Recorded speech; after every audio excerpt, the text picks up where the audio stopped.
بسم اللہ الرحمن الرحیم۔ دین اسلام زندگی چینل کے ناظرین السلام علیکم۔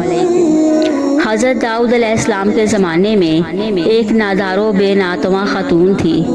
اس کے پاس جو تھوڑی بہت رقم تھی اس سے اون یا روئی وغیرہ خریدتی اور اسے کاٹ کر اس کی اٹیاں بناتی، پھر انہیں بیچ کر انتہائی سادگی سے اپنے اور اپنے بچوں کے اخراجات پورے کرتی تھی۔ ایک دن وہ سوت کاٹ کر اس کی اٹیاں بنا کر بازار میں بیچنے کے لیے اس کو سر پر رکھ کر لے جا رہی تھی۔ اچانک تیزی سے ایک کوا آیا اور ایک اٹی اٹھا کر لے گیا۔ وہ بے سہارا خاتون بہت رنجیدہ ہوئی، حیران و پریشان حضرت داؤد علیہ السلام کے پاس آئی اور اپنے تنگ حالات بیان کیے اور کوے کے اٹی اٹھا کر لے جانے کا واقعہ بیان کیا اور عرض کیا کہ خدا کی عدالت کہاں ہے؟ حضرت داؤد علیہ السلام نے اس سے فرمایا، ادھر بیٹھ جاؤ تاکہ تمہارے بارے میں فیصلہ کروں۔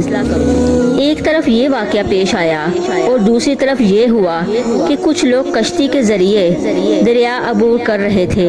ان کی کشتی میں سوراخ ہو گیا اور پانی داخل ہو جانے سے کشتی کے ڈوب جانے کا خطرہ تھا۔ ان لوگوں نے نظر مانی کہ اگر اس خطرے سے نجات مل گئی تو 1000 دینار کسی فقیر کو دیں گے۔ اللہ تعالیٰ نے ان پر لطف و کرم کیا اور اس کوے کی ڈیوٹی لگائی کہ وہ اس خاتون کی اٹی اٹھا کر کشتی میں لا پھینکے۔ کوے نے ایسا ہی کیا۔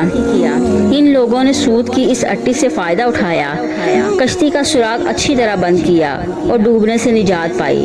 جب وہ لوگ ساحل پر پہنچ گئے تو اپنی نظر ادا کرنے کے لیے سیدھے حضرت داؤد علیہ السلام کی خدمت میں حاضر ہوئے اور 1000 دینار حضرت کی خدمت میں پیش کرتے ہوئے اپنے دریا سے نجات پانے کا پورا واقعہ تفصیل کے ساتھ بیان کیا۔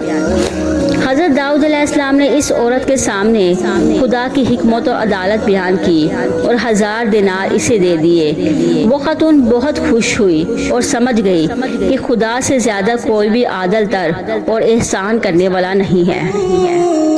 حضرت داؤد علیہ السلام کے زمانے میں ایک شہوت پرست شخص لگاتار ایک خاتون کے پاس جاتا اور اسے منافع عفت کام کرنے پر مجبور کرتا تھا۔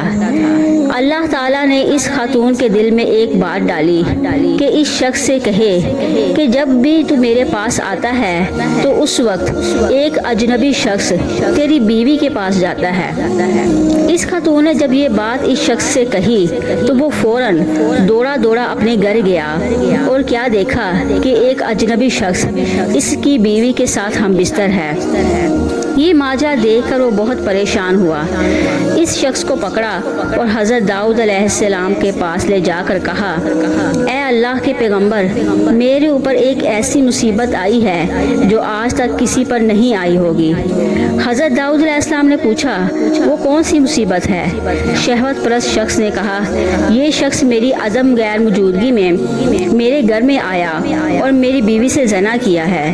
اللہ تعالیٰ نے حضرت داؤد علیہ السلام پر وحی نازل کی کہ اس مرد سے کہو، کما تزین تزانو، جیسا کرو گے ویسا بھرو گے۔ ایک دن حضرت داؤد علیہ السلام گھر میں بیٹھے ہوئے تھے۔ آپ کے پاس ایک فقیر اور پریشان حال نوجوان بھی بیٹھا ہوا تھا۔ یہ نوجوان حضرت داؤد علیہ السلام کے پاس بہت زیادہ آتا جاتا تھا اور بہت خاموش طبع تھا۔ ایک دن حضرت اسرائیل علیہ السلام حضرت داؤد علیہ السلام کے پاس آئے اور گہری نگاہوں سے اس نوجوان کو دیکھا۔ جناب داؤد علیہ السلام نے حضرت اسرائیل علیہ السلام سے کہا، اس جوان کو کیوں دیکھ رہے ہو؟ حضرت اسرائیل علیہ السلام نے کہا، ہاں، مجھے حکم ہوا ہے کہ میں اس ہفتے کے آخر میں اس جوان کی روح قبض کر لوں۔ حضرت داؤد علیہ السلام کے دل میں اس جوان کے لیے تڑپ پیدا ہوئی اور اس سے کہا، اے جوان، کیا تمہاری بیوی ہے؟ جوان نے کہا، نہیں، ابھی تک میں نے شادی نہیں کی ہے۔ حضرت داؤد علیہ السلام نے اس جوان سے فرمایا کہ فلاں شخص جو بنی اسرائیل کا مشہور و معروف اور بزرگ فرد ہے کے پاس جاؤ اور اس سے کہو کہ داؤد علیہ السلام تمہیں حکم دے رہے ہیں کہ اپنی بیٹی کو میری زوجہ بنا دو، پھر اس کے ساتھ شادی کرنے کے بعد رات کو پھر اس کے پاس رہو۔ تمہاری زندگی بھر کے جتنے بھی اخراجات ہیں یہاں سے اٹھا کر لے جاؤ، البتہ 7 دن بعد میرے پاس آنا۔ حضرت داؤد علیہ السلام کا پیغام اس بات کا موجب بنا کہ اس معروف شخصیت کی بیٹی اس مذکورہ جوان کی بیوی بنی۔ اس جوان نے حضرت داؤد علیہ السلام کے حکم کے مطابق عمل کیا اور 7 دن کے بعد دوبارہ حضرت داؤد علیہ السلام کے پاس آیا۔ حضرت داؤد علیہ السلام نے اس سے پوچھا، اے جوان، تمہاری یہ دن کیسے گزرے ہیں؟ جوان نے کہا، میرے یہ دن اتنے اچھے گزرے ہیں کہ پوری زندگی میں اتنے اچھے دن نہیں گزرے۔ حضرت داؤد علیہ السلام نے فرمایا، بیٹھ جاؤ۔ وہ بیٹھ گیا، کافی دیر وہاں رہا، لیکن حضرت اسرائیل علیہ السلام وہاں نہ آئے۔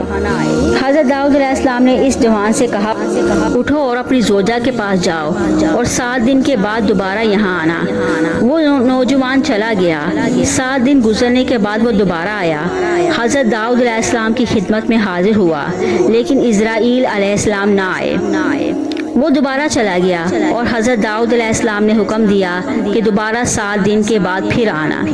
تیسری مرتبہ جب حضرت داؤد علیہ السلام نے وہی حکم دیا، وہ 7 دن گزرنے کے بعد پھر حضرت داؤد علیہ السلام کی خدمت میں حاضر ہوا۔ اس دوران میں حضرت اسرائیل علیہ السلام تشریف لائے۔ حضرت داؤد علیہ السلام نے جناب اسرائیل علیہ السلام سے فرمایا کہ آپ کا ارادہ تو یہ تھا کہ آپ 7 دن بعد دوبارہ یہاں آئیں گے اور اس نوجوان کی روح قبض کریں گے۔ آپ نہیں آئے اور آج تیسرے ہفتے بعد آئے ہیں۔ حضرت اسرائیل علیہ السلام نے کہا، اے داؤد علیہ السلام، اللہ تعالیٰ نے آپ کے رحم کرنے کی وجہ سے اس پر رحم کیا اور اس کی موت 30 سال تک مؤخر کر دی ہے۔ ایک دن اللہ تبارک و تعالیٰ نے حضرت داؤد علیہ السلام پر وحی نازل کی کہ آپ خلادہ بنت اوس کے پاس جائیں اور اسے بہشت کی خوشخبری دیں اور کہیں کہ وہ بہشت میں آپ کی ہم نشین ہیں۔ حضرت داؤد علیہ السلام نے حکم خداوندی پر عمل کیا، خلادہ کے دروازے پر آئے اور دروازے پر دستک دی۔ وہ دروازے پر آئی اور دروازہ کھولا۔ جو ہی اس کی نگاہیں حضرت داؤد علیہ السلام پر پڑی تو عرض کیا اللہ کی طرف سے میرے بارے میں کوئی حکم نازل ہوا ہے کہ آپ مجھے وہ خبر سنانے کے لیے تشریف لائے ہیں؟ حضرت داؤد علیہ السلام نے کہا کہ ہاں۔ خلادہ نے پوچھا، وہ کیا ہے؟ حضرت داؤد علیہ السلام نے کہا، اللہ تعالیٰ نے میرے اوپر وحی نازل کی ہے اور فرمایا ہے کہ تم بہشت میں میری ہم نشین ہوگی۔ خلادہ نے کہا، آپ کے شبہ ہوا ہے، وہ میں نہیں ہوں بلکہ میری کوئی ہم نام ہے۔ حضرت داؤد علیہ السلام نے کہا، ایسا نہیں ہے بلکہ یقیناً وہ تم ہی ہو۔ خلادہ نے کہا، اے پیغمبر خدا، آپ سے جھوٹ نہیں بول رہی ہوں، خدا کی قسم میں اپنے اندر ایسی کوئی خوبی نہیں دیکھ رہی ہوں کہ بہشت میں آپ کی ہم نشین بنوں۔ حضرت داؤد علیہ السلام نے کہا، تم اپنی باطنی امور کے بارے میں کچھ گفتگو کرو تاکہ جان سکوں کہ کیسی ہو تم۔ خلادہ نے کہا، میں ایک ایسی حالت کی مالکہ ہوں کہ مجھے جو بھی دکھ تکلیف ہو، خواہ نقصان ہو یا کوئی حاجت یا بھوک پیاس، میں نے کبھی اس کے رفع کرنے کے لیے خدا سے نہیں کہا، یہاں تک کہ وہ ذات خود ہی اسے رفع کر دیتی ہے۔ یعنی میں وہی پسند کرتی ہوں جو میرا محبوب پسند کرتا ہے، اور نہ ہی میں نے خدا سے ان مشکلات اور نقصانات کے عوض کچھ مانگتی ہوں بلکہ ہمیشہ اس کا شکر بجا لاتی ہوں۔ حضرت داؤد علیہ السلام راز کی بات سمجھ گئے اور اس خاتون سے فرمایا کہ تم انہی خوبیوں کی وجہ سے اس مقام پر فائز ہوئی ہو۔ اگر آپ کو ہماری یہ ویڈیو اچھی لگی ہے تو ویڈیو کو لائک کریں اور مزید اس طرح کی ویڈیو کو دیکھنے کے لیے ہمارے چینل کو سبسکرائب کریں۔ ملتے ہیں نیکسٹ ویڈیو میں، اجازت دیجیے، اللہ حافظ۔